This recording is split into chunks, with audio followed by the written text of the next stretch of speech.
What's up, everybody? Welcome back to the Yoga Tantra Healing channel.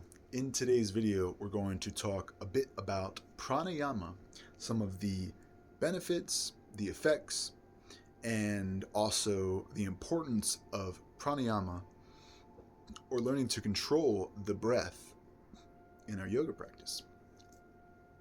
So when it comes to pranayama, I just shared one of the more powerful pranayama practices, even a kriya practice for anyone that is into real ancient kundalini yoga. They know that the Kapalbhati and Bhastrika are two of those very powerful inner heat generating practices. This is bringing more life force, more vitality to the cells. And as you do these pranayamas, you'll probably feel that. If you're new to them, you may get a rush of energy, to begin with. But this is just all of that energy that most people, aren't really breathing from their diaphragm, which is the lower abdomen or the lowest part of the lungs. Your lungs aren't just up here in your chest. They can expand all the way down, truly opening up your stomach, and that, they call it belly breathing or abdominal breathing. Laughing is a great way to do that. That's why they say laughter is medicine. Again, you're activating that diaphragm, real belly laughter, not just, snickering or sneering at people. Anyways, I digress. Pranayama is, again, opening up that stuck energy and also getting out all the toxic carbon dioxide, carbon monoxide, and carbons that we're holding in our bodies, in our cell, in our blood. It increases blood flow. It increases oxygen to the brain, helping us think clearer. Breathing, just the power of our breath, something we all do every single day. If you didn't breathe today, you'd be dead. So give thanks that you got to breathe another breath of life today. I give thanks for the breath of life. Remember that pranayama, again, is the control of our breathing pattern. So we're learning to operate our minds and bodies in a new way. We're learning to gain control and discipline over the body, whether it's the urge to hold tension in the cells and exercise like Kapalbhati, which I demoed on the other video. You can check it out there. You're exhaling more than you're inhaling in Kapalbhati. So you're activating a parasympathetic nervous system, which is the state of calm, rest and digest, rejuvenation. This is when your nervous system and body relaxes fully and gets to that state of deep restfulness. Now, the sympathetic nervous system is what most of commonality, especially common society, is tuned to. We're all hyper caffeinated, hyper stimulated through technology, hyper stimulated in traffic, getting angry at whatever in traffic. You're on this edge all the time. In the office, you got demands and deadlines and whatever it may be. And all those things are hyper stimulating your nervous system to stay in a sympathetic state. So almost everything we teach in yoga is designed to bring us again to that parasympathetic state, where our nervous system can begin to align. We can actually begin to absorb and digest the foods we've eaten. Because if you didn't know, when you're in a stressed sympathetic state, you can't even digest the foods you're eating properly. You're not extracting the same amount of energy from the foods you've eaten just from being in a sympathetic nervous system state. Just from being in this strung out, aggressive, tense all the time state. So the whole point of yoga is, again, not to be above this. No, you're literally scientifically changing your chemistry. Your chemistry can be changed, people. Dopamine, oxytocin, serotonin, all the feel-good stuff, a lot of that comes from the foods and the digestion. So if we aren't even in the state where we can digest and absorb the foods, we're likely going to be experiencing poor moods. So again, pranayama, one of the greatest benefits to it, if I can share it, is to elevate your moods, elevate your emotional states, and your mental clarity. You're going to have more energy when you start doing pranayama. You're going to have more clarity in your thoughts and your decisions. You won't need as much food to stay energized. You won't need all this, social media stuff to bog you down, or someone to 50 motivational videos on YouTube before you can even start your project. You're just going to be doing your projects and you're getting it done, and you're going to the next part or next project, and you're doing it joyfully. Again, I just made the video with Bhakti. I'm in the same outfit, same spot, so I'm making these videos back to back. So check out the video on Bhakti if you haven't. But you're going to have that Bhakti again, because air, anahata, we're dealing with the air element now with pranayama. So we're actually beginning to raise the vibrational frequency of our body, of our chemistry, of our mind, of our emotions. And now we're beginning to come naturally into the heart chakra, which anahata is governed by the element of air.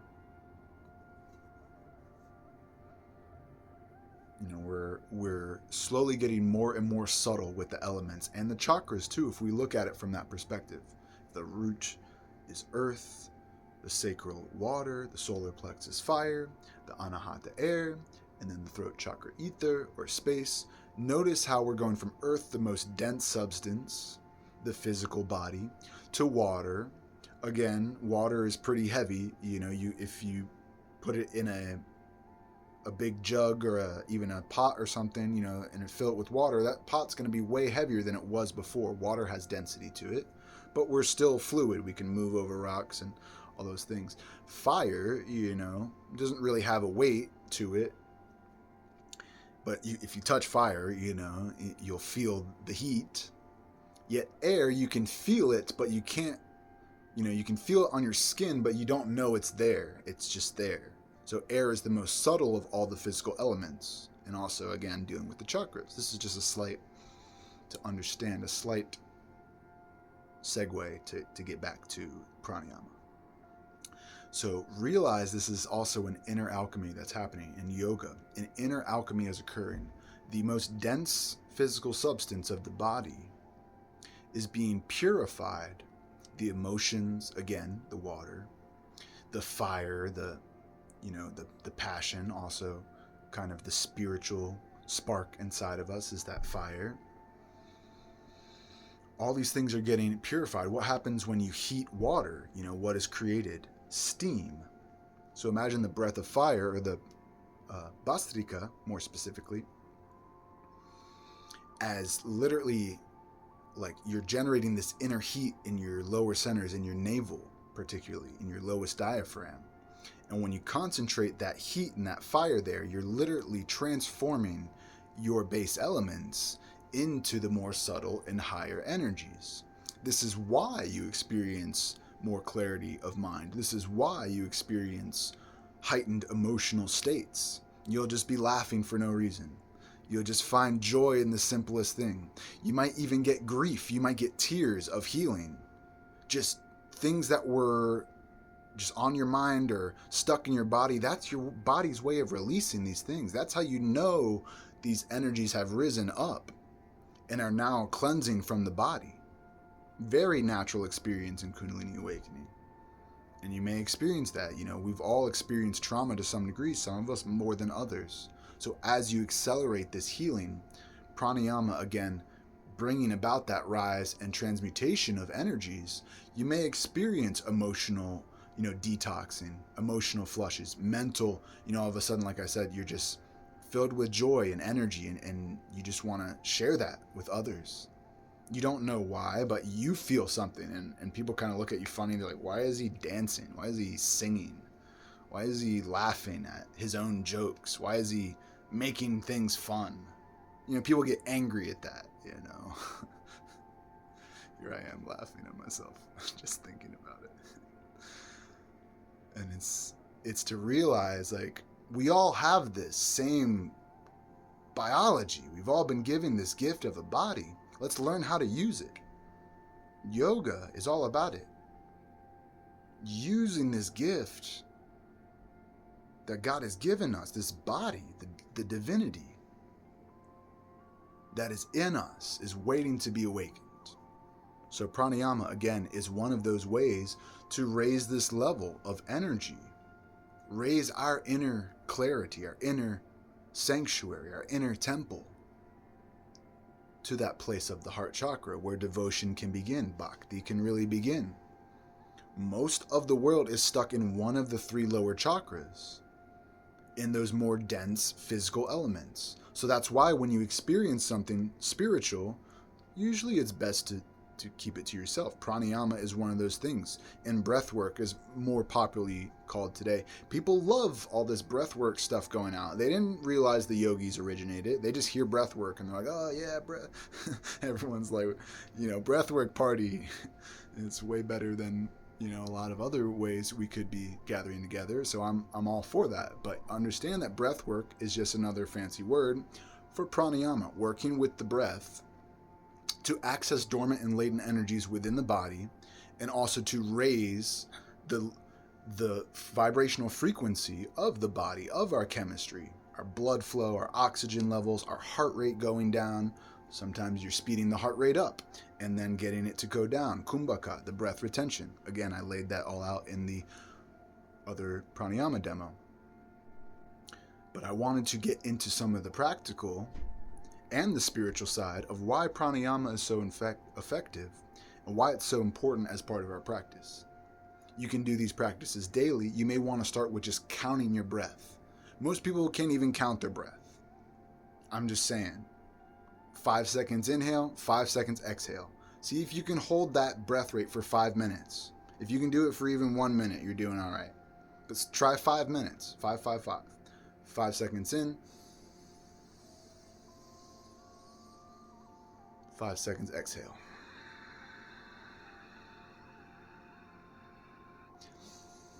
And then try to repeat that. Just counting your breath, following your breath. If you can't meditate yet, follow your breath. That's what they always say. Just try to follow your breath. Or follow your nose. Particularly breathing through the nose. We're not doing mouth breathing. We're doing nasal breathing in 99% of yoga, except for lion's breath. That is, an open air, open mouth exercise. But in most of what we're doing, we're always going to be doing nose breathing, and we want to expand the full thoracic and diaphragm, getting that full expansion of our lungs. So if you aren't ready for the breath of fire and the Kapalbhati and Bhastrika, try just even breathing. Same, you could do 3 seconds. If 5 seconds is too long, you could do 7, you could do 9, you could do more. And there's many other ways that we could share different breath rates to achieve different results with how you're feeling and how you're operating. So, reach out to us in the descriptions. You can subscribe on Patreon, and you can also book a personal session with us, get in contact with us, and we'll see how far you are in your yoga journey and what exercises are right for you. Or if you need a guide, I can be there to count with you, as well as we'll do that as we do that as part of our practice anyways. So I'll be there to walk you through that if you need that guidance. But start with just a normal equal breath. See if you can reach that equilibrium for 5 minutes, maybe 10 minutes. A real good meditation is about 30 minutes, 20 to 30 minutes, even longer. And the more you notice, your breath will just get more and more subtle. It may even get to the point where you don't even, you're breathless almost. Once you've reached that state, that's a little further along. I don't want to, shock anyone, but you can reach a state where your breath is so light and subtle, to a state of samadhi, where you don't even count it anymore. It's just like there, and your mind is fully clear, and you could reach that state for 30 minutes, an hour, 2 hours, and then you take a breath. All of a sudden you're like, oh, whoa. You were so in that moment that the breath was able to stay in one place. And that's also a yoga or a siddha. So don't try that. Don't try to stop your breathing or anything like that. But kumbhaka can also happen naturally. And I've experienced that where, I was breathless for a certain amount of time just in meditation. And then all of a sudden I was like 30 minutes later, or an hour later. And I remember watching another Indian yoga teacher, a real traditional from Bharat, India, really talking about reaching that state of breathlessness and true yoga. And all of a sudden, these yogis will go 30 minutes to an hour And all they need is one breath. Because every breath, again, if we can extend our breath, we're extending our lifespan. The life force within us is activated through the breath. But then by slowing our breath rate, not me, that's why speeding up or erratic breathing, I'm already feeling a little just from 5 seconds of what I just demonstrated. Or breathing from the mouth, hyperventilating all the time, or whatever it is, not breathing at all in an unhealthy way. The yoga city is a different thing. Kumbhaka is a different thing because you're conscious. But, really shallow breathing, like I said, where you're not breathing into your diaphragm and you're not getting out all the carbon monoxide. This is keeping toxicity in your blood, in your body. So I could get into all these, spiritual benefits and all these different layers of practice, but if we can't even just regulate a normal breathing pattern and slow the rhythm down a little bit, then when will we ever be able to begin real yoga, which is only available to us in the present? We can do all the exercises. You can go to all the breathwork classes in the world. You can learn 20 different varieties of them. And I'm telling you, if you can't just sit with your own breath without needing to augment it, just witness. And then maybe you say, okay, now I'm going to count my breath. Oh, my breath is a little shallow. Let me breathe deeper. Let me count the breath. Let me get to a rhythm, say 5-10 minutes, like I said, and then just let it go and allow your breath to flow through you. This is going to help you in all other aspects of your life and in other aspects of your yoga. Like when you're doing asana, you reach that deep breathing state. You can better control the mind. You're not just getting bombarded with all these thoughts. You can have maybe one clear thought and just focus on that thought and intention. Or you can also practice no mind, to get completely out of the mind, to have no thought. But again, if you can even get yourself to one single thought, rather than the 10,000 thoughts that are, the job and the money and the people and this and that. And they say we think like tens of thousands or hundreds of thousands of thoughts every day. I forget the number. Some people probably millions. With the internet, if you have, a million people watching you every day, technically you have millions of thoughts coming at you every single time you post something. You have millions of people just looking at your thing. Do you want to let all that in, or do you want to be able to get calm enough so you can essentially block out all the noise of the crowd, the outside world, and find just what's within you? The simplest thing, the breath. Even in the beginning, they said God breathed the breath of life into us. The breath, the spirit. Without it, there's nothing. We are all living in that emanation from source, from spirit. One breath. We're all connected. So that's all it can take sometimes. If we notice ourselves coming out of balance, that's what I say. Take a breath. Take a moment. Center yourself. Breathe through your heart. Breathe through your diaphragm. Exhale whatever isn't serving you. All the way. Exhale it all out. You could even make a sound through the mouth if you wanted to. I'm not saying that isn't the wrong way, but mostly in yoga, we breathe through the nose.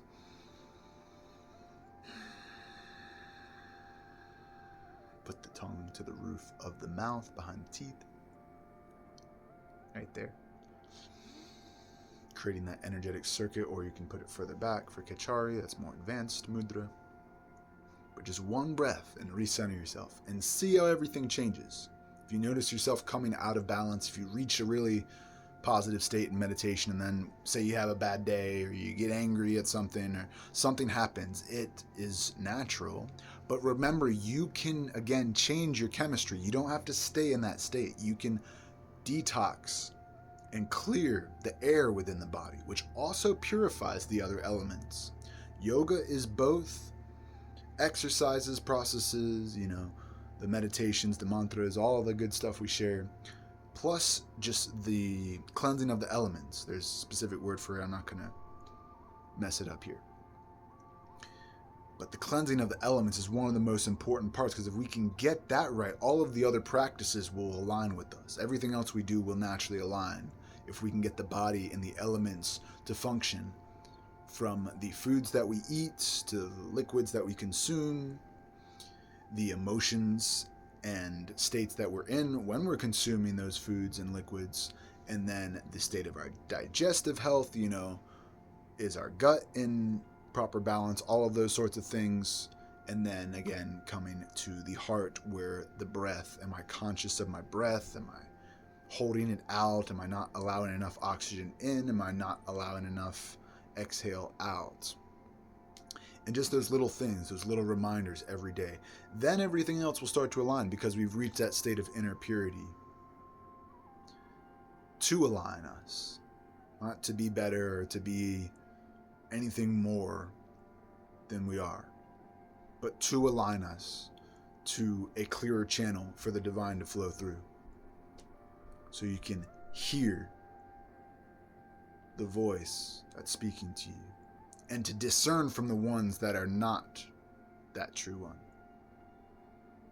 So again, these are some of the benefits of pranayama. Remember to take those deep breaths, and then you can reach out to us for specific practices, watch some of our other videos, or just practice the even or equal deep breathing exercise that we shared on this video, and that will start to help you change the simple things which lead to the bigger transformations. We always want the bigger transformations, the flashy stuff, but I'm telling you, these are the things that nobody taught me at the beginning of my practice, but I learned over the years. The breath rate. And getting that into alignment, everything else starts to flow more smoothly. If I notice myself out, it's usually because I'm not breathing deep enough. So I hope the same for you. Find those deep breaths, find those moments. Enjoy your yoga practice. Enjoy your meditation and the fact that you have life today. Give thanks for another breath of life with us. Namaste. I'll see you soon.